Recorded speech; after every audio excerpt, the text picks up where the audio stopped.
Come on, everybody, it's time to listen in to an actor and a teacher who love their wrestling. No more division, forget those prejudice. The Wrestling Connection is here with Glenn and Chris.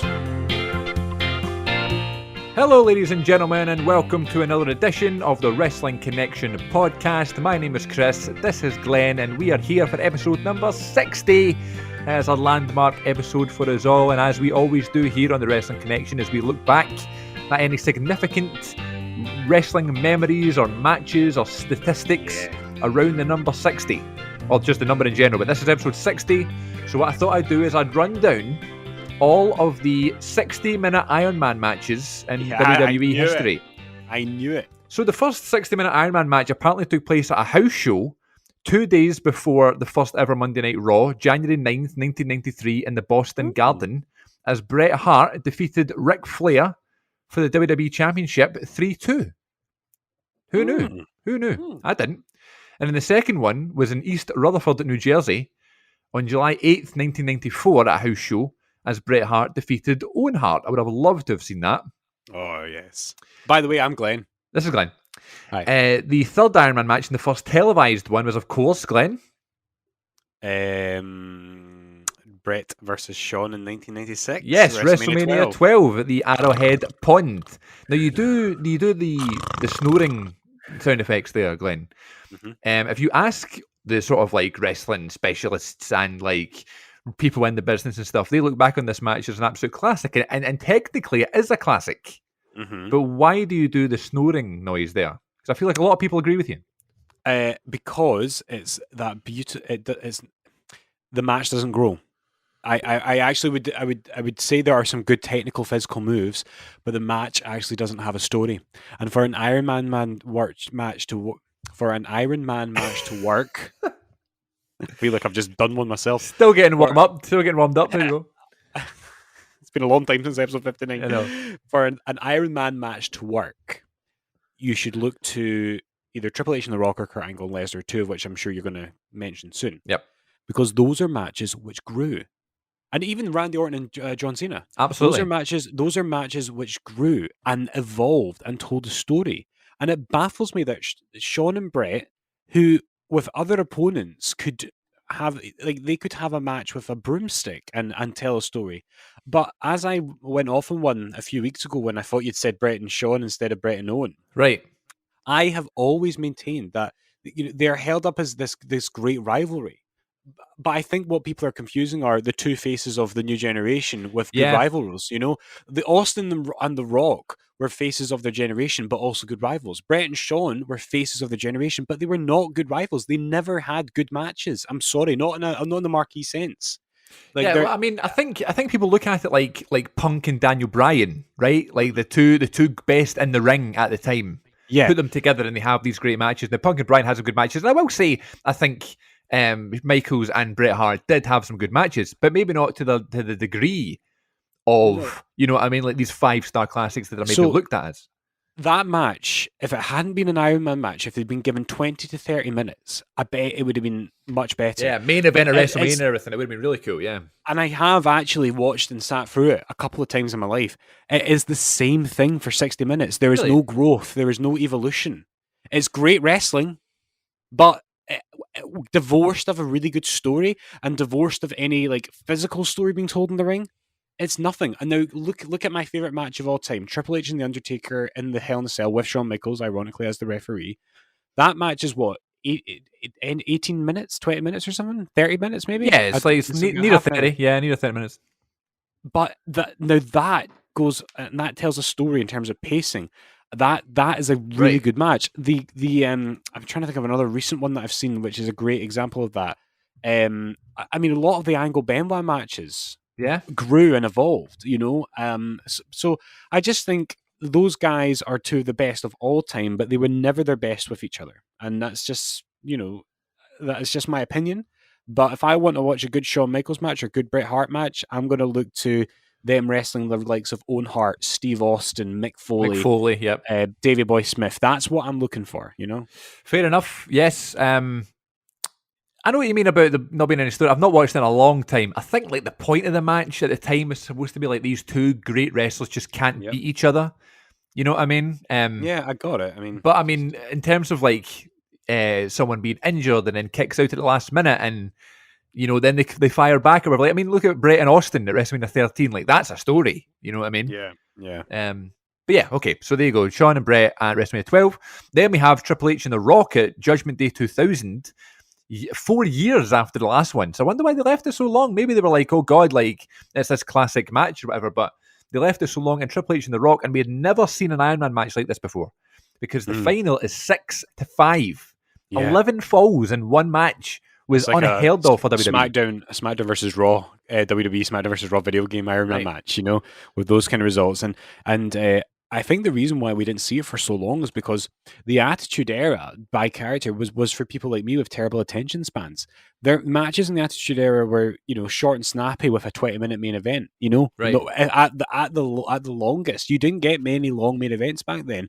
So this was a real step away from the norm for the Attitude Era. And I wonder if Dwayne and Hunter actually, I don't know what the story is behind that match in terms of how it came about. But not to take this away from you, this the wee segment that you're doing, but I just feel like that was the first good one to be on TV. Yeah. I've not seen it in a long time, and I am approaching it actually in my watch through. So I've just watched No Way Out 2000. What a great show, by the way. Yeah. So I've not seen that. So this is approaching in a couple of months' time. So I can't wait to see it. And The Rock and Triple H at this time, especially The Rock. In fact, I can't say that. Both of them, they are so great. Right, The Rock character-wise in the ring, The Rock's timing, it's just on the mic and in the ring. But Triple H in the ring, I remember reading something once saying like Triple H pre-first quad injury was the best in the world, and I'm watching it now, I'm just like, he's so good. But yeah, so I'm looking forward to that one, and of course that's the return of the Undertaker, so that'll be fun as well. The next Iron Man match after that was the Ultimate Submission match at Backlash 01, but that's only 30 minutes between Benoit and Angle. And the next 60-minute match is Lesnar versus Angle from SmackDown. Now, what I love about this is that SmackDown was like always known as like the wrestling show, right? Yeah. So they could get away with that. They could do a 60-minute Iron Man match. But then again, the next one is Benoit and Triple H from Raw in 04. But still, that was just because Benoit was the champion. There was a lot of long matches on SmackDown around this time, And it's weird nowadays that now SmackDown is the main show. It just is, because it's on Fox and all the main stars are there and stuff. And now Raw, I guess when you look at it, they have longer matches, they have more in-ring action on Raw, which is what we've always been wanting. We've always said, I just wish Raw had more wrestling. Now we've got it, and it's just not clicking as much as SmackDown would do. And why is that? I just think it's because it's lack of story building, lack of character development. I don't know, but there's some great matches going on Raw. There's some great wrestlers on Raw. We just don't talk about it nearly as enough as if there was a longer match on a SmackDown, for example, like Daniel Bryan and Roman Reigns, or Seth Rollins and Cesaro, for example. They get so much praise, and rightfully so. But then this past week on Raw, or 2 weeks ago now we're recording this, randomly there was a great 3-seg match between Matt Riddle and Xavier Woods. Who booked that match? I have no idea. I have no idea why, because I know that they Orton RKO'd them last week, but still, Woods and Riddle, do you know what I mean? And they had like a 3-seg match, and it was awesome, and it's just random. It's like this random match on Raw. It's really interesting. All right, well, the next one was Benoit and Triple H. Yeah. Obviously, for other reasons, we can't really talk about this one, or WWE don't talk about this one, but it is again, randomly on the main event of Raw in 04, Benoit and Triple H for an hour, and I kind of like that. Yeah, I didn't actually know that existed. That's news to me. Yeah, I saw it recently. I watched it like a couple of years ago one time, and it was good. It flies by though because of the commercials. Then we have a bunch of like 30-minute ones. We have Johnny Nitro and Joey Mercury versus Charlie Haas and Hardcore Holly in a 15-minute Iron Man match. Oh, weird. Kurt Angle and Shawn Michaels 30 minutes on Raw. Homecoming, amazing. That's right, yeah. And then we have John Cena and Randy Orton at Bragging Rights 2009, and it is amazing and so underrated. And that feud is underrated anyway. People go, oh well, there's loads of tomfoolery involved, and it's Orton and Cena and stuff, and he tries to blow him up at one point. But listen, the drama of that, I couldn't believe it. And I remember watching this at the time, being such a big Orton fan, and being at the age where I wasn't a Cena fan, and the fact that Orton taps out with like 7 seconds to go. Yeah. I was Oh. so angry. So angry. I remember like punching the couch and everything. And then I watch it now and I'm like, so good, so well timed. We then move on a little bit. We have Bayley and Sasha Banks, 30-minute time limit. Classic.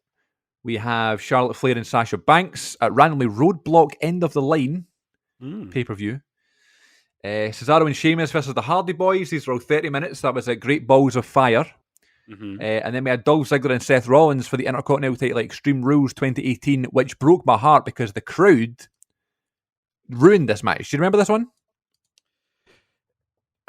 Wait, who versus who was it? Sorry, Ziggler and Rollins for the IC title at Extreme Rules 2018, 30-minute Iron Man match. this is ringing a bell. So it was the first time since 2001 that the Intercontinental Championship was the main event of a pay-per-view.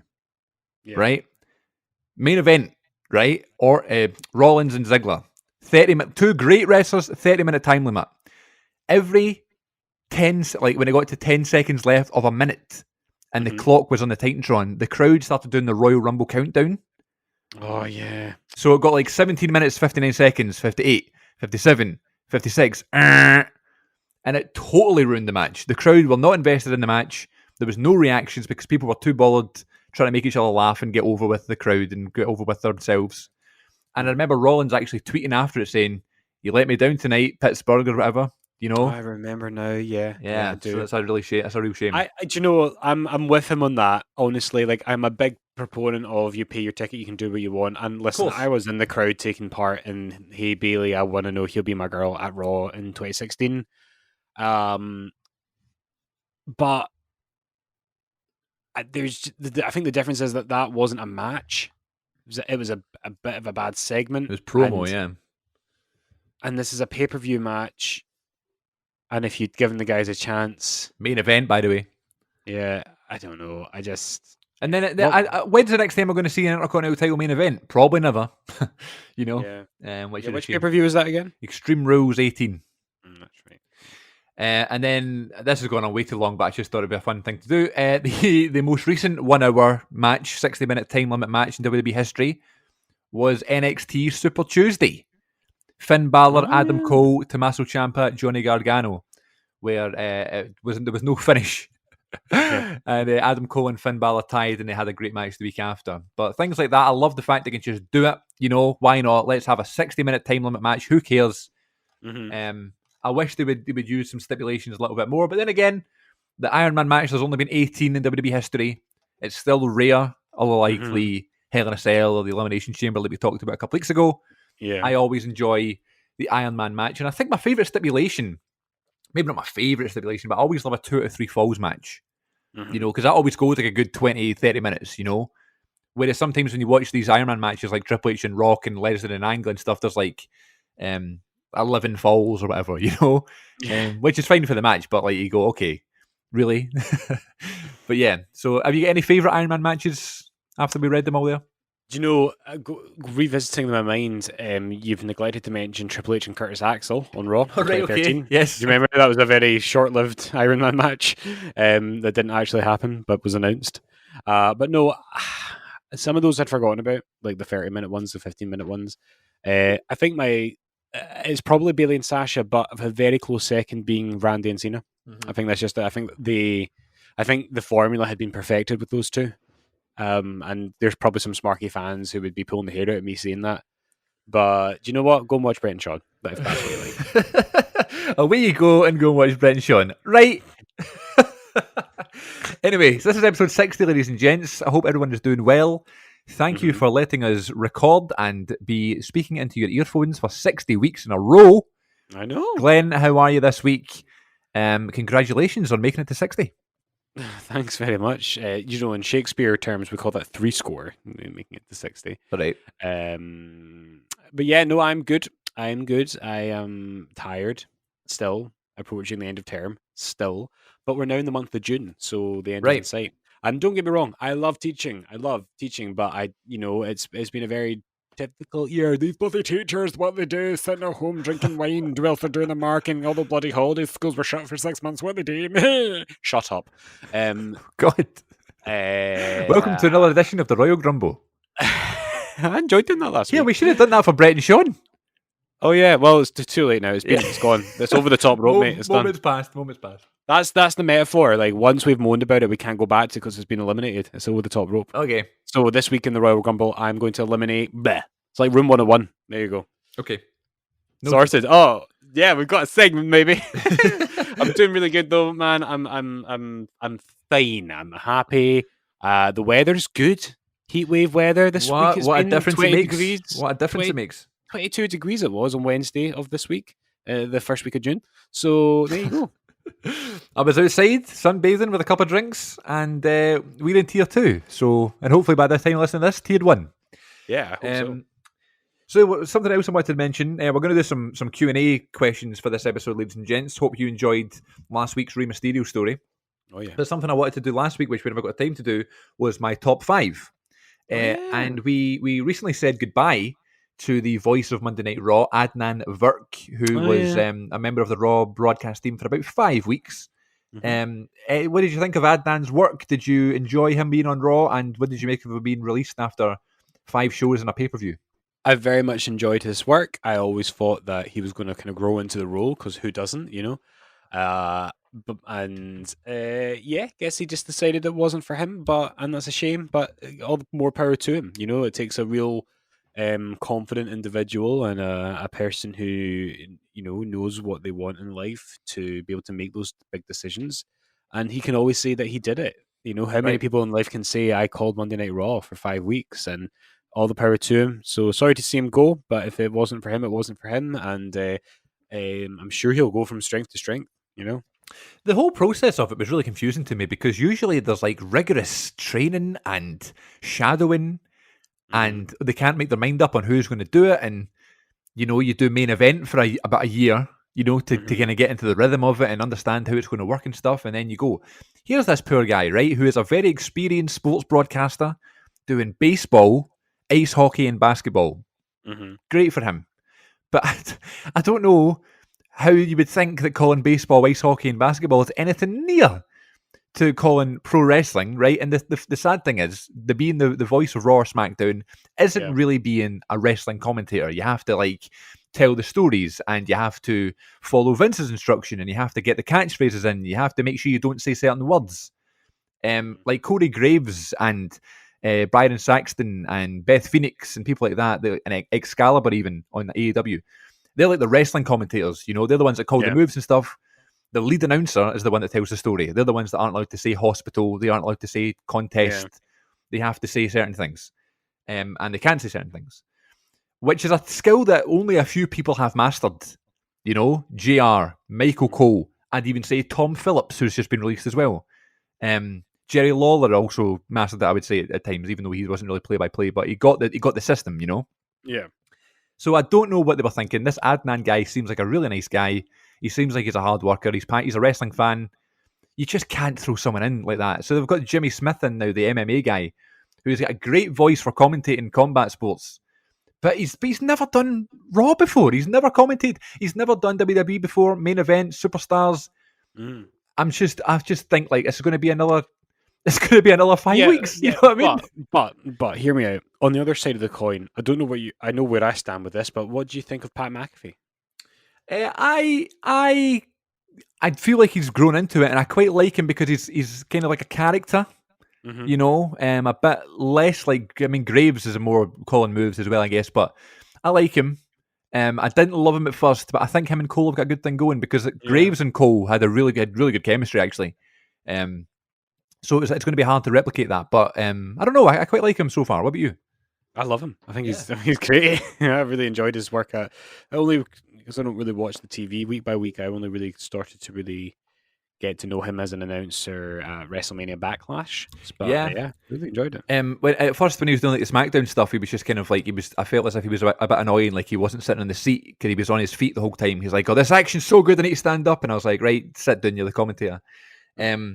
But then when there was like big matches, like that Roman and Daniel Bryan match, where like Daniel Bryan retired or whatever, like that was like the first big match that he had done, and he was really selling it. Like Roman Reigns as the man. This is the biggest match in Daniel Bryan's career and stuff. And when you get big matches like that, and you've got time to kind of like put in performances like that, That's when you kind of win over fans, I guess. I don't know. Mm. But it'll be interesting to see where they go from here. And I'm looking forward to hearing Jimmy Smith, and I hope he does well. Yeah. So anyway, back to the top 5. So this inspired my top 5 this week. My top 5 short-lived commentators. Nice. So I did this with a thankful segment of mine a few months ago, when I talked about short-lived commentary duos, like teams. But what I thought I'd do for this top 5 in response to Adnan was top 5 short-lived commentators who I really liked, and they were only on commentary for a little while. And I don't know how long I'm going to give this, maybe a couple of months maybe, but we'll see. Okay, so number 5, I went with Kevin Steen, now being Kevin Owens, of course, but this is a bit of an obscure choice. I just couldn't think of a fifth.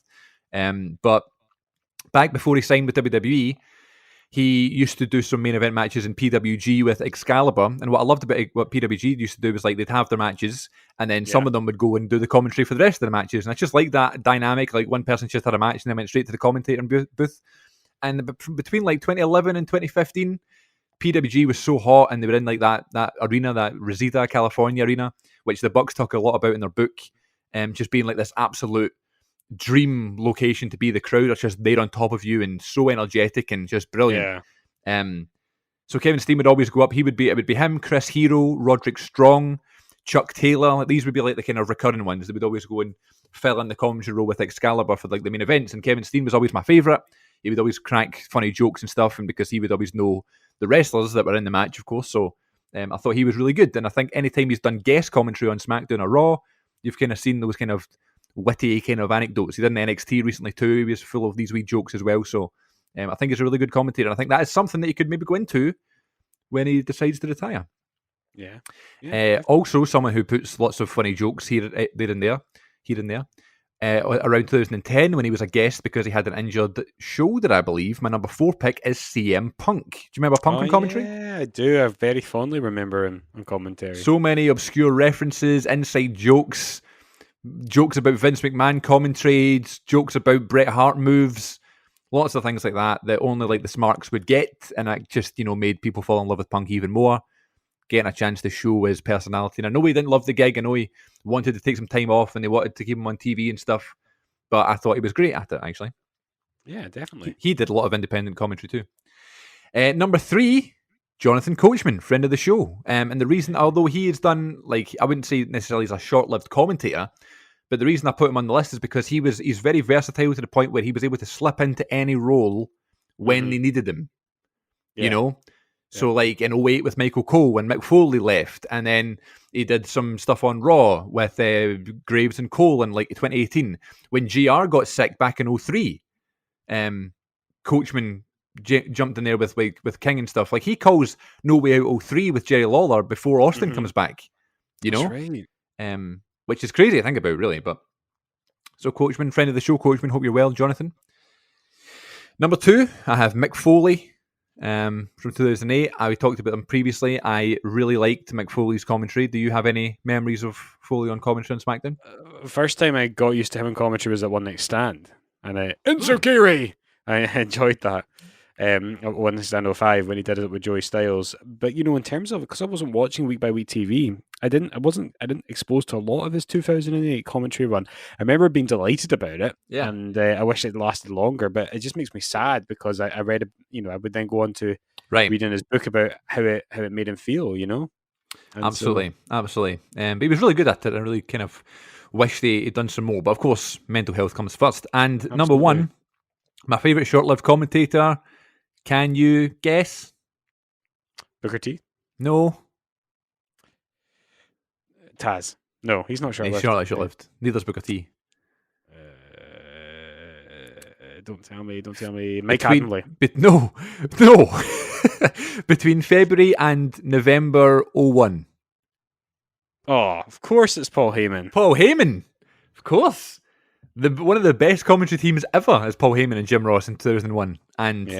And just a brilliant commentator, because I know people didn't like him because he shouted too much and he was too loud and stole the show and took stuff away from the characters and blah, blah, blah. I know Vince said that a lot of times and stuff. But it's Paul Heyman. Like, he knows how to sell a main event, and he's got this amazing voice with all these jokes and stuff. I thought he was brilliant. Yeah, definitely, of course. I mean, I, I know, but does that qualify as short-lived? It was still it feels like forever, you know? Yeah, what was that? 8 months, 9 months? I don't know. Yeah, something like I that. don't know. Yeah. Yeah, you're right. Who was the commentators at Rebellion 01 again? Was it JR and Paul Heyman? JR and Heyman, yeah. Man, what song did Paul Heyman come out to? The ECW theme. Dun, dun, dun, dun. Yeah, we're not singing it very well. But No. That would have been cool. That would have been a cool song to hear live as well. And then of course, as we go up to November this year, ladies and gents, we will do a Rebellion episode. Are you excited? Very excited. I'm going to see my Rebellion compadre this afternoon. Oh yeah, my friend Robert, who I went to the show with, and Kenny McIntosh of Inside the Ropes team was at that show as well. So, oh really? Oh well, rub it in. That's fine. Right, okay. So this is episode number 60, ladies and gents. What do you want to do? Because we were going to talk about. We're going to answer some questions from some listeners. I've got a few questions, but we can go into that. Chris, I am all yours right now. I'll do anything you want me to. You want to do a thankful?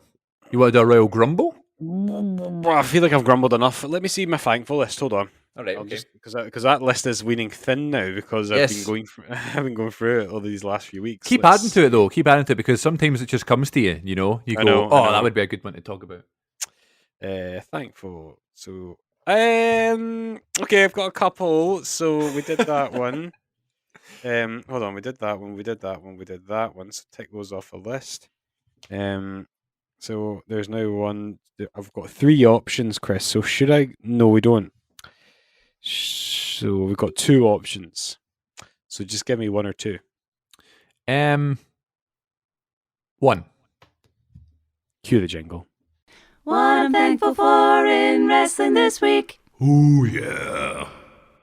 Right. So, this is a weird one, but I know you will get this one, Chris. Okay. Because I just know that this was something that you had.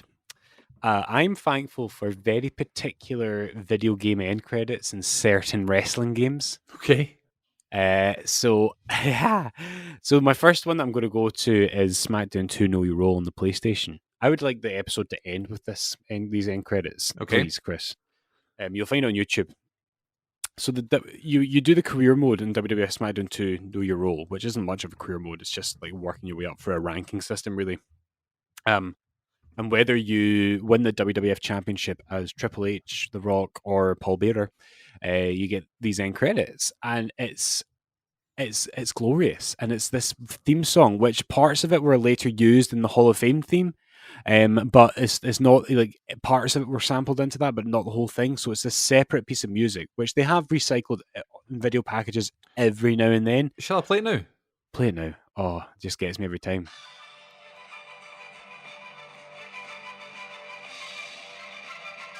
Oh yeah.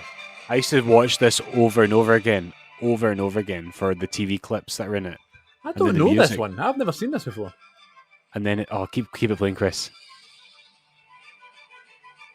It does grow from here. And you get to see like The Rock and Edge and Christian and Kurt Angle. Yeah, D'Lo Brown. Oh yeah, I recognise that tune. Yeah, absolutely. Yeah. Oh, it gives me goosebumps, man. It's such a video game song, isn't it? Can that please be our end credits this week? Yeah, absolutely. Thank you. So yeah, that was. So when listen, we have spoke about this a lot on this show. We have talked about how wrestling connects us all, and how wrestling can connect us back with our childhood, and how wrestling can make us self-aware of our own growth. Because if you are a lifelong wrestling fan and you grew up with it, then there are certain benchmarks in your wrestling story which are not only historical moments in time, but are also symbolic of your moments of growth in time, and that you become self-aware of your own human development through wrestling. And if you're a diehard fan of the Beatles, then you'll have your equivalent for the Beatles or whatever it is. But wrestling is just our thing, right? Right. And so that is one of my symbols. You know, that is one of my cultural codes, which is emblematic for me of a certain point in my life. So when I hear it, I'm taken back to my childhood home, and in the room where I used to play video games, and I'm thinking of of magical Christmases and endless summers. And that, honestly, it sounds like I'm being melodramatic and over the top here. And call me an English teacher, but like that it just does something to me when you hear these little things, and it's not like a big obvious thing all the time, like WrestleMania 17, which does also serve the same purpose as we spoke about in episode 50, but it's also little weird, obscure, nuanced things like that exact moment of those video game credits, and I love it. The other, I would be remiss though if I didn't mention also, just for the fun of it, how much I flippin' love and adore the SmackDown Shut Your Mouth credits. Right. So it has this version of Real American, which has this weird sort of trippy intro to it. And then you can tell that with the video that accompanies it, the developers have just had a lot of fun because they just put all these weird clips that they've made using the video game characters. So Right. they've got like 6 Booker T's walking out, lots of people slapping each other, 2 Hulk Hogan's hulking up in front of each other, giving it a, you know. So it's this one too. Hang on a second. Yeah, it's a weird intro to Real American, but the joy is really the video. So the audio won't give Okay. you that full sense. But the Intro or credits? credits. Shut your mouth. Credits. Okay.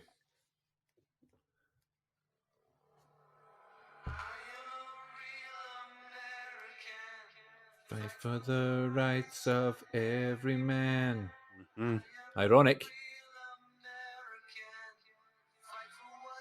I love this though. I love this.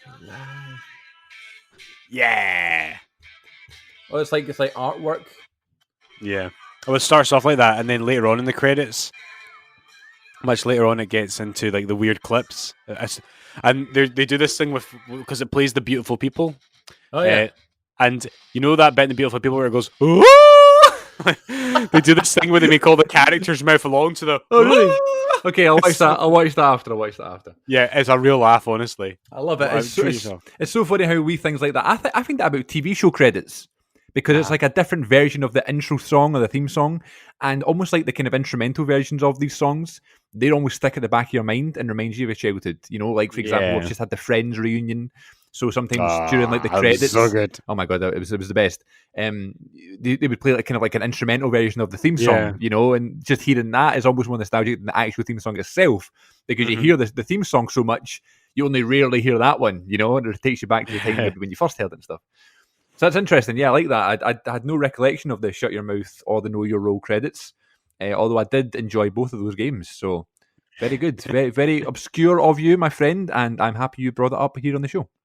It was my pleasure. I actually, sometimes I have these moments in the podcast, Chris, where I go from lying back in my chair holding the mic to, and I sit up and I basically, right now, do you know who my body language is exactly like?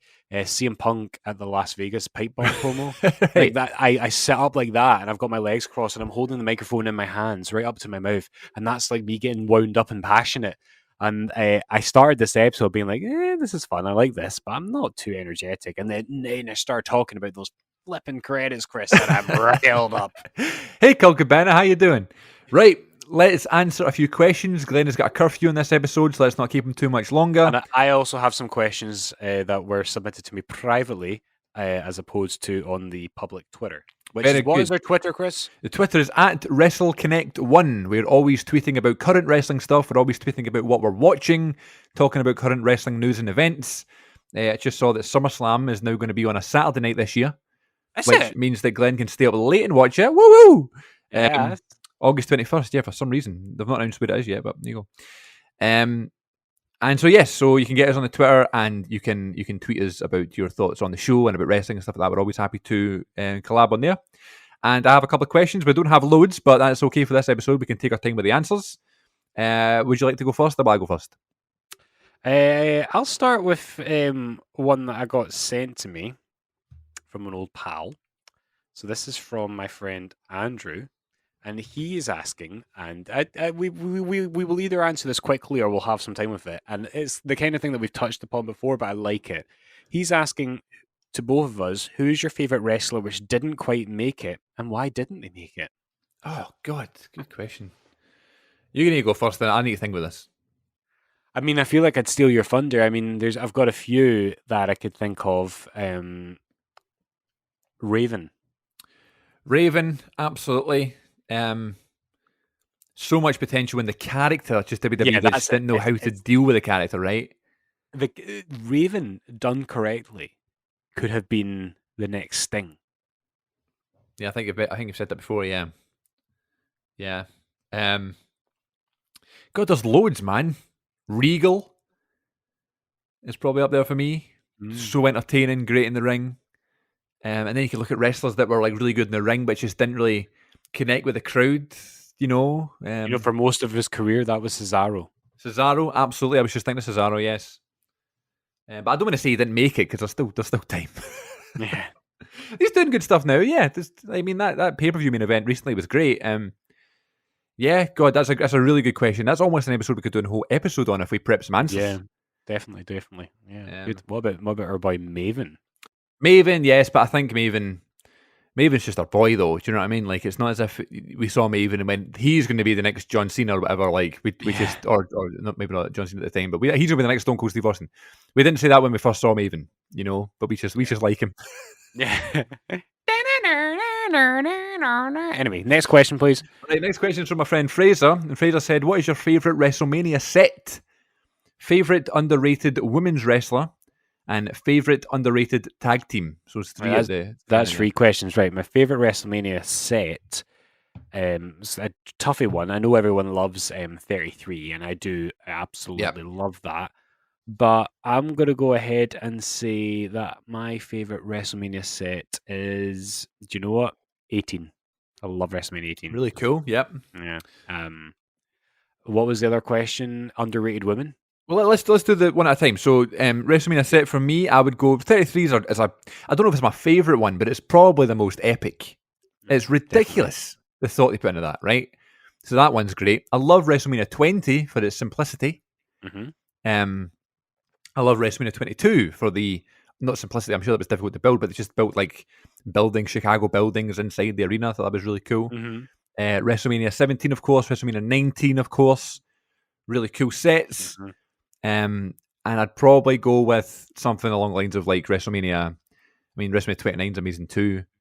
It's a really hard question because there's so many. Yeah, we'll go with those ones. So underrated women. Yeah, I'm gonna go ahead and say.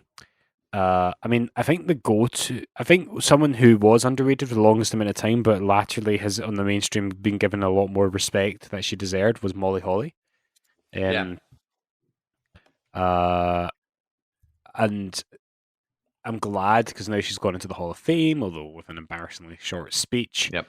So that was good to see. I would also even just when I think of underrated women, I feel like the women who were proper trailblazers in the mid to late 90s, who like Jacqueline and Ivory, who had good runs, but really deserved two things. First of all, because of the climate, didn't really get to showcase their talents in the same way that Trish did, because Trish was there at the transition era where it was very sexualized and objectified presentation of women, but in the early noughties and into the mid noughties into Ruthless Aggression, that did slowly start to change into giving women wrestling matches. Mm-hmm. Not in the same way as we see it now. So I'm probably to that question be torn between like the likes of Jacqueline and Ivory, because they were always great. They were the ones training the other female wrestlers, but I don't think they ever got a lot of TV time to really on the main roster show off what they could do. What about currently? What about in terms of the current roster?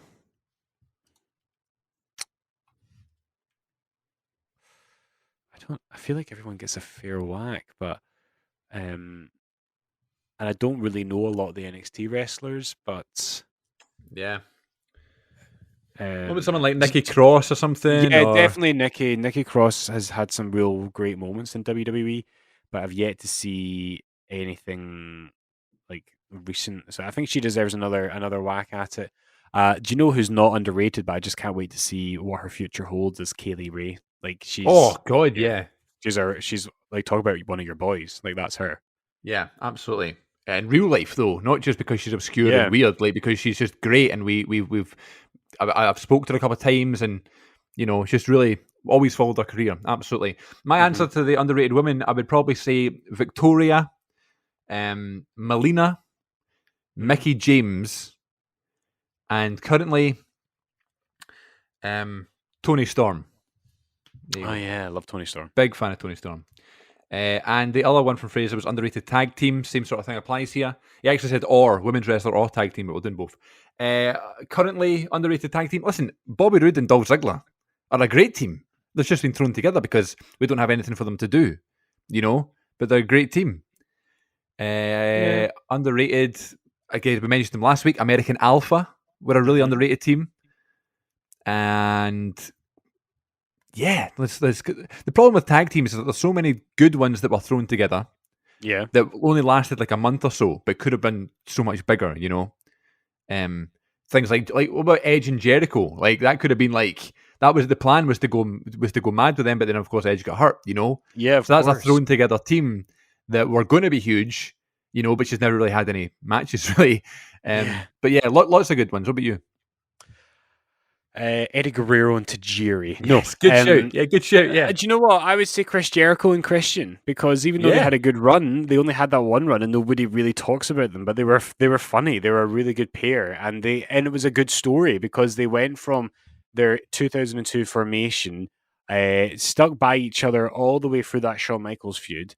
And then they eventually have this blow off at WrestleMania 20, which is a very underrated and lesser talked about match. And I think an almost forgotten about match from that show. 100%. 100%. Good answers, bro. You want to do the next one? Yes. So on Twitter, Jamie asked us a question. I'm trying to find it now. Should have really had this loaded up. I've got it here. Do you want me to read it? Oh, you got it. I've got it. Jamie asks, what independent shows have you been to that that you would say put mainstream big league shows to shame? I will take my answer in the form of a song. Okay. So indie shows that put mainstream big league shows to shame. That's a really difficult one because and by the way, Jamie, shove up your bum. I'm not singing this. Okay. Wow. Wow. Okay. I love Jamie. Strong, yeah. And also, can we thank Jamie for the great artwork that you see every week on the Wrestling Connection? Yes, definitely. Jamie is our artist and was the man behind the artwork that you see on your device right now, dear listener, unless you are listening to us illegitimately, in which case I'm honoured that somebody's pirating our show. Or if someone's listening through their Bluetooth in the car, that's also allowed. Yeah, don't be looking at your screen if you're in the car, folks. Watch out for that thing! Sorry, that was really irresponsible. You're meant to be the responsible one here, man. No one's listening to us in their car. They might be. Okay, I'm going to... at the next junction, turn left. I would love that if we had like a sat-nav with like someone's voice. Who could it be? Who's got a really good voice? Ric Flair? I'm not going to try my Flair impression because I embarrassed myself about 3 weeks ago. Right now. Okay, go on. Sorry. What was the question? Oh yeah, Jamie's thing. Do you know what? Like those early ICW shows before they kind of became a bit more mainstream. I think a lot of local Scottish wrestling fans will talk about that. So I would go ahead and say that apart from the obvious answer, which is Mulgai Town Hall in 2003, the tribute show, I would do you know the one that really sticks out to me with ICW? And there are loads of absolute classic shows, and I think you were there with me at this one. Square Go Barrowland Ballrooms where Chris Renfrew beat Grado. Absolutely. Yeah. What an atmosphere. Yeah, absolutely fantastic show. And I would also say the Fear and Loathing in the SECC. Yep. In 2015 when Grado beat Drew McIntyre Still, for the title. To this day, I've never felt energy in an arena like that that night. That was unreal. I would say that show at the SECC was ICW's peak in popularity, and they never reached that height again. Even though they would do the Hydro after that, that was their absolute peak, I would say. And I'm very grateful to have been there. And you get these moments in wrestling, like when Mankind pinned The Rock on Monday Night Raw in 1999, where you see the fans literally jumping in the air and hugging each other when their guy wins. And that's what happened with me and Robert when Grado beat Drew McIntyre or Drew Galloway at that show. Like, we jumped and the crowd jumped and it was amazing. And we all knew it was going to happen, Yeah. But it didn't matter. And then for Grado to then evolve immediately after that as a character when he went on to face Renfro a couple of months later, like those two shows back to back really, were ICW, I think, at its finest. It's just, I don't know what it was about that show, that SECCCCCC show. Because I don't know if there was something about the way it was kind of presented, the lighting, the kind of intimate kind of setting, but you knew there was loads of people there. The way it looked on the screen, I just don't know, man. Like the Hydro show the year after, they sold more tickets, obviously, right? And I guess it was a bigger show, but they had some American imports and stuff, and I know they had Foley at that show, but and Rhino, yeah. But yeah, man, I just that match with Drew and Grado was so great. I don't know about in terms of production wise. I mean, obviously WWE and stuff always put on these great shows. The Ring of Honor New Japan show I went to in 2018 was pretty great. When I met the Bunks, the Young Bucks. It's like a kids' TV show. Welcome to the Bunks. Welcome to the Bunks. Featuring CM Punk. CM Punk. Matt and Nick Jack Spunk. Sorry. Yeah, Jamie asked for it in song. So yeah, in terms of wrestling quality and stuff, that's probably going to be up there. And I went to a couple of good sort of independent shows like that, but production-wise, no one outshines the big leagues, brother. All right, we have another question from our friend Ben, and Ben says, "What do you want to see from AEW's new show, Rampage?" Sounds like a video game, doesn't it? It does. I just want them to showcase more talent, develop maybe one or two main storylines from Dynamite, but have stuff that's maybe exclusively on that show. Because what they were doing with Dark, and I'm assuming Dark Elevation or whatever the hell it was called, was having a lot of interesting matches with up and comers and people who are sort of being ambitious, trying to get onto their main roster. But yeah, just use that as, think of it this way. Now you've got two bits of blank paper, and now you can try, because what AEW needs to do in general is to become more of a variety show, right? And they are doing that. Like, to their credit, that's what they're doing. But now that you have more airtime, you can do that even more. You can develop more characters and create more stars. Use that time responsibly, and you'll be fine. They have done a great job developing homegrown stars, people like Darby Allin, MJF, Britt Baker, hello, and all of Jungle Boy, Ricky Starks, these people like that, who were relatively unknown and now are becoming big stars and stuff. So they've got another opportunity to do that. They can have people like Christian Cage, who's a big name, on there every week, and that can be his show, kind of like the way SmackDown was his and Orton's show in 2011. Yeah. What I want them to do, though, because listen, things like Dark and Elevation and stuff like that, it makes perfect sense for them to have that because it keeps the ratings strong, right? Because they look at these ratings and they treat them verbatim and stuff, which is, I can't believe they've stuck to so long.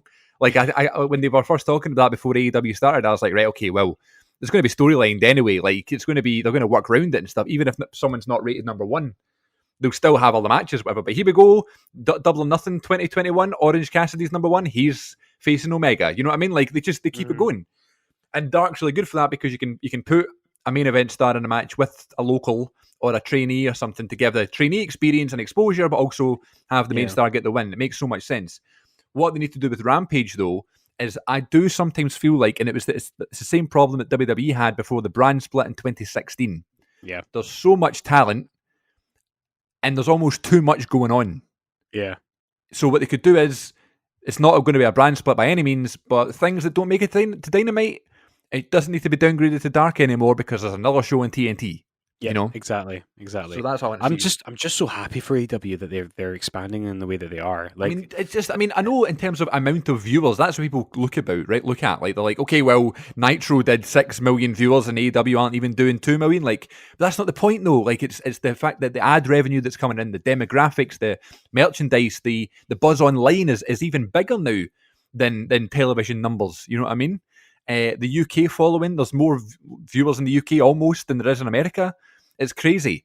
And the fact they're able to expand to TBS, which is the one above TNT, and also stay on TNT, like, it's very impressive. You know what I mean? And I almost wish the buzz was bigger, and I wish it was a bigger deal than it is. You know, because it is a big deal, and no one really mentions how big the deal is. Yeah. But sorry, you were going to say something about AEW. Was I?